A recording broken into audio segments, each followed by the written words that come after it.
The kings of Europe are now the kings of the world. Spain have just beaten Argentina through the World Cup final. This has left fans speechless. A team that first conquered Europe in 2024 has now finally conquered the world after 16 years. They broke the hearts of a player like Lionel Messi, a player who is one of the greatest players to step on the World Cup finals pitch. But now a new set of players, a new set of amazing talents have now beaten this Argentina team. And I will talk about my post-match review for the World Cup final. First of all, I would say that this was one of the most one-sided finals ever. I'm not talking about the score, even if the score was just 1-0, but the amount of shots Spain took from Argentina was crazy. Spain took almost 20 shots, while Argentina scored only 2 shots they had, and 0 on target. Yep, 0 shots of Argentina were on target, while for Spain they had 12 shots on target. So it shows how amazing the Spain team played.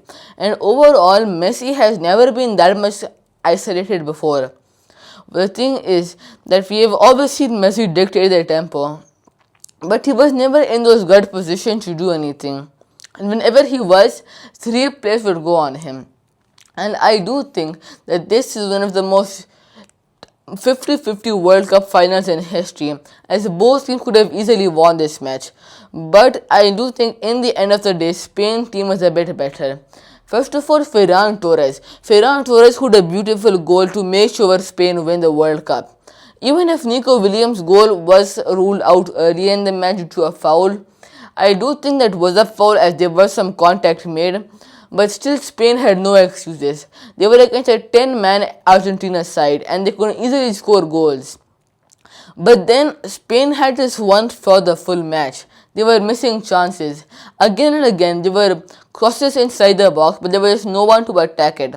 And then in the second half, their coach De La Fuente subbed off Oyarzabal and brought on Nico Williams and Michael Merino. This turned out to be an amazing switch, as Ferran Torres turned out to be the star man for the Spain team.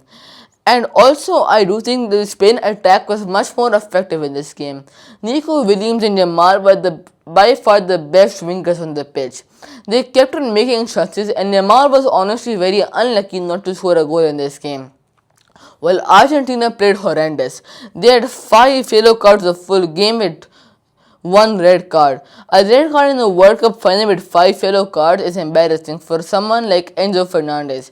Enzo Fernandez is one of the most exciting young players last World Cup. He won the best young player, but then somehow he got a red card only 4 years later. You should be more mature after 4 years, not play worse. And also, I do think that the people who won the best goalkeeper, best player and best young player were deserving. Pau Cubarsí was one of the best players and the best young player in the World Cup. He was just so composed defensively, and only Rodri had a better passing accuracy than Cubarsí. And the best player of the tournament easily goes to Rodri. He was honestly such a good player for Spain and was carrying the Spain team.